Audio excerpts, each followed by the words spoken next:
Hello दोस्तों, नमस्कार, आदाब, अस्सलाम वालेकुम। एक बार फिर से आप सभी का मंजिल एकेडमी यूट्यूब चैनल पे खैर मकदम है, इस्तकबाल है, स्वागत है, वेलकम है।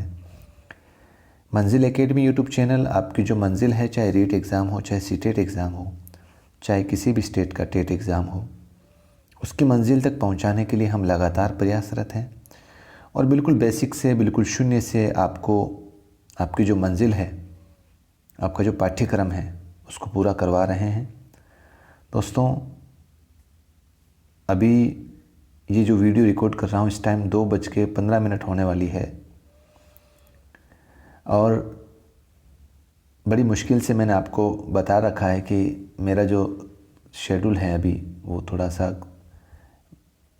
अस्त व्यस्त हो रखा है। अब इस पे अपन ज़्यादा चर्चा नहीं करेंगे। अपना मेन मोटो है आपकी स्टडी को, आपकी मंजिल को जो रीट के एग्ज़ाम के पॉइंट ऑफ व्यू से है उस तक पहुंचाना। हमारा कक्षा 8 की जो उर्दू की माध्यमिक शिक्षा बोर्ड की जो किताब है उसकी सीरीज़ चल रही थी।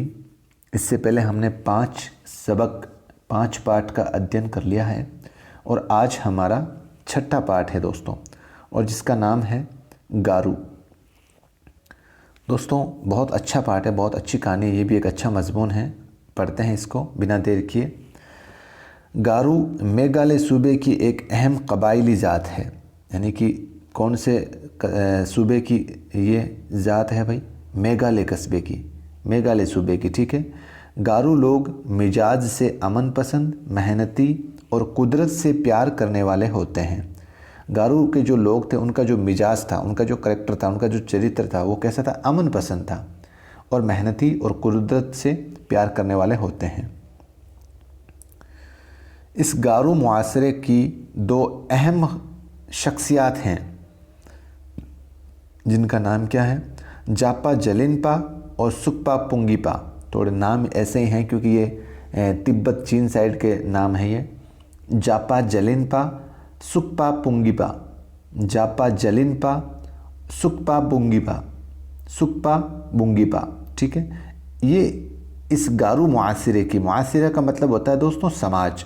ये गारू समाज की दो अहम शख्सियत थी और गारू मुआशरा इन दो अजीम शख्सियतों को बड़ी अकीदत से याद करता था, बहुत इज्जत के साथ याद करता था। गारू समाज के जो लोग थे, गारू लोग मेघालय में कैसे बस गए, इसके बारे में एक कहानी मशहूर है। कहा जाता है कि हज़ारों साल पहले गारू कबीले के बुज़ुर्ग चीन और तिब्बत की वादियों में इधर उधर घूमते फिरते थे। चीन और तिब्बत की वादियों में इधर उधर घूमते फिरते थे। जहाँ खाने पीने की चीज़ें मिल जाती वहीं ठहर जाते थे। जब खाने की किल्लत होती, जब खाने की कमी होती तो नई जगह की तलाश में निकल पड़ते थे। ये खाना बदोशी वाली कैफियत कब तक रही, इसका अंदाज़ा नहीं लगाया जा सकता, ठीक है।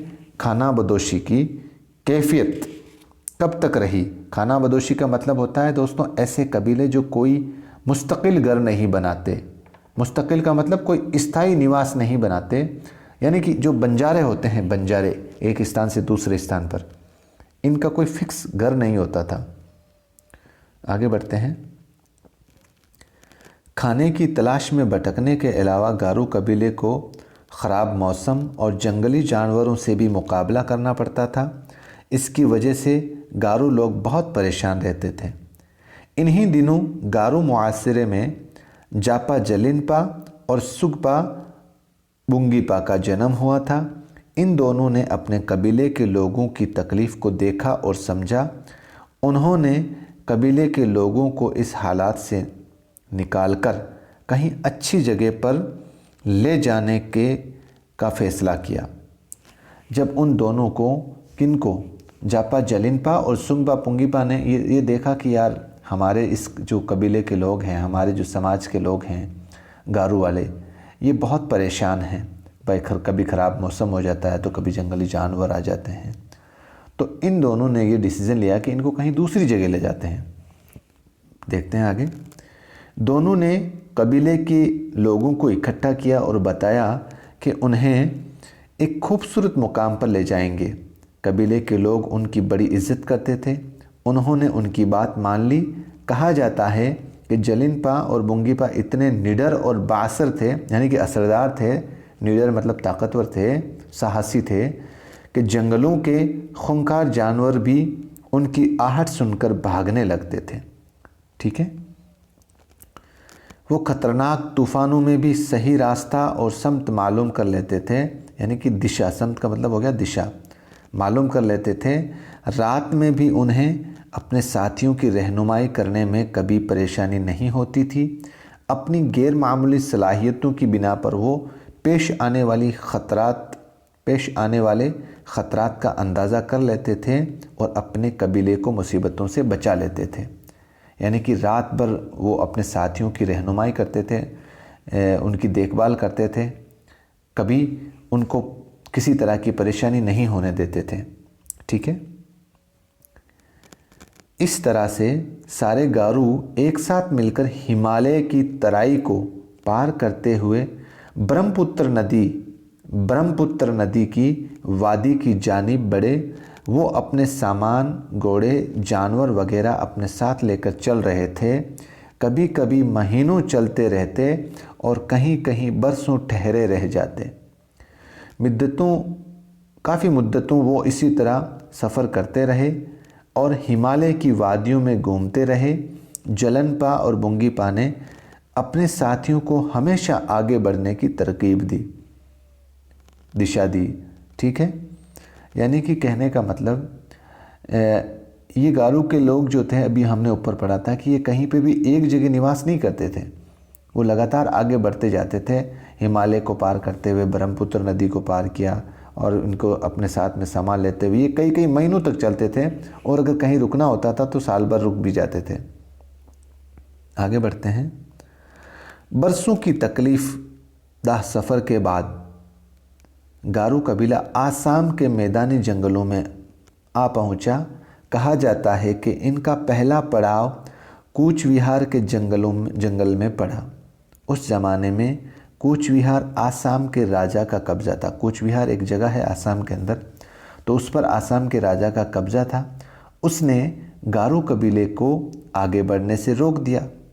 अब क्यों रोक दिया? क्योंकि उसको लगा कि भाई गारो कबीले वाले ये जो लोग हैं ये कहीं हमला ना कर दे, और जो कूच विहार है जिस पर मेरा कब्ज़ा है, कहीं ये कूच विहार के ऊपर कब्ज़ा ना कर ले। तो इसलिए उन्होंने गारो कबीले के लोगों को रोक दिया। फिर क्या किया? गारो कबीला पहले से ही अमन पसंद था, वो लड़ाई तो करना ही नहीं चाहता था। उसने लड़ाई का रास्ता नहीं अपनाया। जलनपा और बुंगीपा ने आसाम के राजा से बातचीत करके उन्हें समझाया और राजा उन्हें रास्ता देने के लिए राज़ी हो गया। उसकी शादी भी एक गारो लड़की से करवा दी गई। किसकी? जो आसाम का राजा था, उसकी शादी भी जो गारो कबीले के लोग थे उन्हीं में से किसी एक की लड़की की उससे शादी करवा दी, और इस तरह माहौल खुशगवार हो गया। कुछ लोगों की राय है कि ये वाक़या पहली सदी कब्ल मसीह का है। कब्ल मसीह दोस्तों, कब्ल मसीह मतलब ये वाक़या जो है पहली सदी ईसा मसीह, तो ना अपन लिखते हैं ना ईसा पूर्व, तो कब्ल मसीह का है। आज कूच विहार का इलाका मगरिबी बंगाल में शामिल है। मगरिबी का मतलब होता है दोस्तों पश्चिमी बंगाल में शामिल है। कहा जाता है कि गारो कबीले के कुछ लोग कूच विहार में बस गए थे। आज भी कूच विहार और आसपास के इलाके में गारो कबीले के लोग आबाद हैं। आगे बढ़ते हैं। अब जलनपा और बुंगीपा ने अपने कबीले को गारो पहाड़ियों की वादियों में चलने की सलाह दी। ये वादी बेहद खूबसूरत थी। यहाँ के पहाड़ी झरने, जंगल, फूल, फल, जड़ी बूटियाँ, जानवर और परिंदे माहौल को बेहद खूबसूरत बना रहे थे। ज़मीन भी ज़रख़ेज़ थी। ज़रख़ेज़ का मतलब होता है दोस्तों कि आप यूँ मान लो कि जो उपजाऊ ज़मीन होती है ना उसको ज़रख़ेज़ बोलते हैं, यानी कि जिसमें अनाज जो है वो ज़्यादा पैदा होता हो, उपजाऊ तो उसी को बोलते हैं अपन। इसलिए उन्होंने वहीं बसने का फ़ैसला किया। ठीक है दोस्तों, आगे बढ़ते हैं। आज ये इलाका गारो कबीले की असल रिहाइश का इलाका बन गया है, असल रिहाइश का इलाका बन गया है। और गारो कबीला इस मुक़द्दस ज़मीन, इसे अपनी मुक़द्दस ज़मीन मानता है। गारो शुरू से ही कुदरत के मुख्तलिफ़ वसाइल की तलाश को ही अपना शौक़ मानते थे। रिहाइश का मतलब दोस्तों यहाँ पर एक आया है ना आपके, रिहाइश का इलाका बन गया। रिहाइश का मतलब ऐसा होता है जैसे क़याम करना। भाई आज ये इलाका गारो कबीले की असल रिहाइश का इलाका बन गया, यानी कि अब गारो कबीले के जो क़याम करने की जो जगह है असल में वो ये जगह बन गई है। ठीक है। जंगलों में घूमना, फल फूलों, अनाज, जड़ी बूटियों की तलाश करना, खेती के लिए ज़रख़ेज़ ज़मीन की पहचान करना इन्हें शुरू से ही पसंद रहा है। आज भी गारो कबीले के लोग अपने रिवायती हुनर को कायम रखे हुए, उनका जो ख़ानदानी जो हुनर है और वो क्या है, एक जगह से दूसरी जगह जाना, जहाँ पे नई नई जगह पे जहाँ पे उपजाऊ ज़मीन मिलती है वहाँ पर खेती करना और फिर वहाँ पे कुछ महीने के बाद में वहाँ से चले जाना। गारो कबीला और गारो तहज़ीब हिंदुस्तान की शान है। तो दोस्तों ये था आपके आज का अच्छा सा एक मज़मून। अब देखते हैं अपन इस पाठ में आए हुए सवाल किस तरीके से। सबसे पहले माने याद करने हैं हम सभी को। मुआसिरा का मतलब होता है दोस्तों समाज। मुआसिरा का मतलब क्या है? समाज। खाना बदोश का माना क्या है? खाना बदोश ऐसे कबीले जो कोई मुस्तकिल घर नहीं बनाते, बंजारे, यानी कि ऐसे कबीले जो कहीं पे अपना एक जगह पर स्थान नहीं बनाते, पक्का मकान नहीं बनाते कि बस अब तो यहीं रहना, यहीं ज़िंदगी बसर करना, यहीं पे मरना, यहीं पे जीना है। ठीक है। खूंखार मतलब होता है लहू पीने वाले दरिंदे, लहू पीने वाले दरिंदे, खूंखार। इसकी इमला देख लेना दोस्तों। खूंखार की इमला आपको 2-3 बार लिखना है, खूंखार। ठीक है, इस तरीके से। ज़रख़ेज़, ज़रख़ेज़ की भी आपको इमला देखना, ये जे से है दोस्तों, जे से। आप जीम से मत पढ़ना इसको, जरख़ेज़ नहीं होता है, ज़रख़ेज़ होता है। और इसका माना क्या है दोस्तों? उपजाऊ, ज़्यादा फसल देने वाली मिट्टी। क़ब्ल मसीह का मतलब होता है हज़रत ईसा की पैदाइश से पहले। क़ब्ल मसीह का मतलब होता है हज़रत ईसा की पैदाइश से पहले का जो समय है वो क़ब्ल मसीह कहलाता है। उर्दू के अंदर अपन ईसा पूर्व हिंदी में कहते हैं ना, ईसा पूर्व। वादी, वादी का माना होता है 2 पहाड़ों या पहाड़ों के बीच का हिस्सा या घाटी। वसाइल का मतलब होता है ये वसीले की जमा है। ज़राए मतलब ज़राए, साधन। रिवायत, रिवायत का माना होता है चलन या रस्म, जो अभी रिवायत या जो भी चलन चल रहा है, जो रस्म चल रही है। अक़ीदत, ऐसी मोहब्बत जिसमें इज़्ज़त का जज्बा भी शामिल हो। ठीक है, आगे बढ़ते हैं। नीचे लिखे हुए अल्फाज को बुलंद आवाज़ से पढ़िए। मुआसिरा, खूंखार और क़ब्ल मसीह, ब्रह्मपुत्र, रिहाइश, तरगीब, मुक़द्दस। इस सबक में गौर करना है। इस सबक में हिंदुस्तान के कबीले का बयान है और वो कबीला कौन सा है? गारो कबीला। कौन सा है? गारो कबीला। आम तौर से कबायली अलग थलग ज़िंदगी गुजारने के आदी होते हैं और अपने कबीले के अलावा दूसरों से मिलना जुलना भी कम पसंद करते हैं। सवाल देखते हैं। गारो कबीले के लोग एक मुकाम पर क्यों बसना चाहते थे भाई? क्यों बसना चाहते थे? क्योंकि उनको नई नई जगह मिल जाती थी, नई उपजाऊ जगह मिल जाती थी, वहीं पे बसना चाहते थे ये लोग। और आसाम के राजा ने गारो कबीले को आगे बढ़ने से क्यों रोक दिया भाई? उनको लगा कि उनका जो आसाम का जो क्षेत्र है जिस पर कहीं कब्ज़ा ना कर ले, इस डर से। जापा, जलिनपा और सुंगपा पुंगीपा ने के नाम अकीदत से क्यों लिए जाते थे? वो इसलिए कि वो उस गारो कबीले के लोगों की हमेशा रहनुमाई करते थे, उनकी परेशानियां दूर करते थे, खूंखार जानवर से उनकी हिफाजत करते थे, इसलिए उनका नाम अकीदत से लेते थे। गारो पहाड़ी किस सूबे में वाक़ है? तो मेघालय, आपके जो पूर्वी भारत है मेघालय, उसमें गारो पहाड़ी के सूबा है वो वाक़ था। आगे खालिस्तान, तो दोस्तों आप इस पाठ में से पढ़ सकते हो। इस पाठ को देख के ये मैं रोक देता हूँ, आप देख लेना इसको। अब यहाँ से ये चीज़ हमें ध्यान से देखनी है दोस्तों, ग्रामेटिकल पोर्शन को। इस सबक में 2 लफ्ज़ आए हुए हैं, कौन कौन से? एक तो बा असर है और एक गैर मामूली है। इनमें लफ्ज़ असर से पहले बा और लफ्ज़ मामूली से पहले गैर, 2 लफ्ज़ आए हुए हैं दोस्तों। लफ्ज़ असर से पहले बा और लफ्ज़ मामूली से पहले गैर लगाकर नए अल्फाज बनाए गए हैं। तो यहाँ पर किसी लफ्ज़ के शुरू में अगर कोई इजाफ़ा किया जाए, किसी लफ्ज़ के शुरू में कोई अगर इजाफ़ा किया जाए तो उसे साबिका कहते हैं। उसे क्या कहते हैं? साबिका। उसे क्या कहते हैं? साबिका। क्या कहते हैं? साबिका। या अपन हिंदी में मैं कहूँ, आपको समझाऊँ तो इसे कहते हैं उपसर्ग।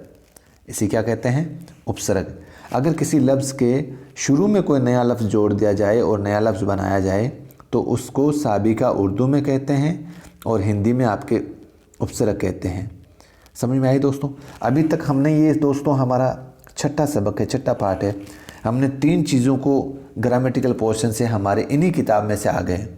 एक तो इस्म की डेफिनेशन हमारे इसी किताब में है, और कल हमने मुरक्कब और मुफरिद अल्फाज की डेफिनेशन पढ़ी थी, और आज दोस्तों फ़ेल की परिभाषा पढ़ी थी इससे पहले वाले पार्ट में। और ये जो पार्ट अभी जो पढ़ रहे हैं अपन, इसमें साबिका की डेफिनेशन हमने पढ़ ली। तो ये चीज़ें आपको, इसलिए मैं ज़ोर देता हूँ दोस्तों कि आप किताबें पढ़ो, कोई गाइड वगैरह इनको ना पढ़ो दोस्तों। अभी फ़िलहाल आप एक बार मेहरबानी करके, तो एक बार मेरा कहने का मतलब ये है कि आप गाइडों पर ध्यान मत दो। आसान ज़बान में अपने से जितनी आसानी से आप खुद अपनी स्तर पर जो किताबें हैं माध्यमिक शिक्षा बोर्ड की, कक्षा 6, 7, 8, 9, 10, इनको एक बार ज़रूर पढ़ें। तो जैसे आप इसी तरीके के 5 अल्फाज बनाइए। अब जैसे 5 अल्फाज आपको उपसर्ग की मैं अगर 5 मिसाल दूँ तो जैसे बा इज़्ज़त, कौन सी?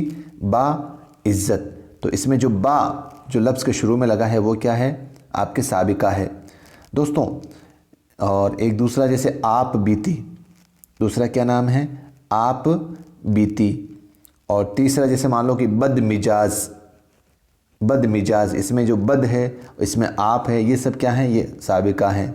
या जैसे आप मान लो कि बद किरदार है, या बिला कसूर है, बिला कसूर। और एक नाम और याद कर लो, जैसे आप मान लो कि बर्दाश्त है, बर्दाश्त। ये जो बर, बिला, बद, ये सब क्या है? साबिका है। एक यहाँ पर एक वैसे मैंने साबिका और लाहिका के नाम से अलग से आपके एग्ज़ाम के पॉइंट ऑफ व्यू से एक पूरा वीडियो बना रखा है, आप उसको आराम से समझे देखें। साबिका लाहिका का आपके कन्फ्यूज़ ये रहता है, तो आप इसको इस तरीके से देख लो दोस्तों, ध्यान से समझना आपको। ये साबिका है, ठीक है, और ये लाहिका है। अब इसमें आपको अगर कंफ्यूज रहते हैं कि भाई पहले जो जुड़ता है उसका नाम साबिका या लाहिका जुड़ता है, तो अपन अल्फ़ाबेट के हिसाब से, अगर उर्दू के अल्फ़ाबेट के हिसाब से अगर देखें अपन, अलिफ बे ते से जिम चे हे खे दाल, तो उसमें पहले क्या आता है दोस्तों? सीम आता है या लाम आता है? पहले क्या आता है? सीन आता है या लाम आता है? बताओ तो इसमें पहले आता है सीन। तो सीन का मतलब जो पहले आएगा वो साबिका, जो बाद में आएगा वो लाहिका, ठीक है।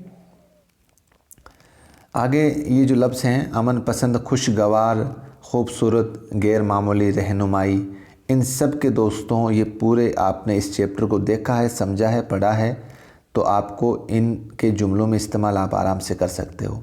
आप अगर ख़ुद ना कर पाओ तो इस पाठ में से इन नामों को ढूंढो, इन नामों के कौन सी लाइन जुड़ी हुई है वही आपके जुमलों में इस्तेमाल हो जाएगी, ठीक है दोस्तों। तो आज का ये बहुत बेहतरीन चैप्टर था गारू, आपके रीड के पॉइंट ऑफ व्यू से। कैसा लगा आपको? अपने कमेंट बॉक्स में अपना कमेंट ज़रूर करें, और ये प्रयास, ये सीरीज़ कैसे चल रही है ज़रूर कमेंट देकर हमें बताएं। और अगर इसमें कोई सुधार करने की गुंजाइश हो या कोई और इम्प्रूवमेंट करें हम, आपका कोई सजेशन हो कीमती, तो मुझे ज़रूर बताएं, इंशाल्लाह पूरी कोशिश की जाएगी उसकी। और एक ही दरख्वास्त आपसे कि बस ज़्यादा से ज़्यादा आपके साथियों तक पहुंचाएं, सब्सक्राइबर ज़रूर बढ़वाएं, यही मेरी हौसला अफजाई है। क्योंकि अभी देख लो रात के 2 बज रहे हैं और मैं आपकी क्लासेस, 2 क्या 2:30 बज गए अब तो, आपकी क्लासेस लेने के लिए यहाँ बैठा हूँ, आपको टाइम दे पा रहा हूँ। तो बस आपसे एक ही गुजारिश कर रहा हूँ, ज़्यादा से ज़्यादा अपने घर के कम से कम 5 मेंबर, घर में जो मोबाइल है, सिर्फ सब्सक्राइबर ही तो करना है, ठीक है दोस्तों। और मिलते हैं फिर से एक नई वीडियो के साथ। दीजिए मुझे इजाज़त। खुदा हाफिज़। अस्सलाम वालेकुम। जय हिंद, जय भारत।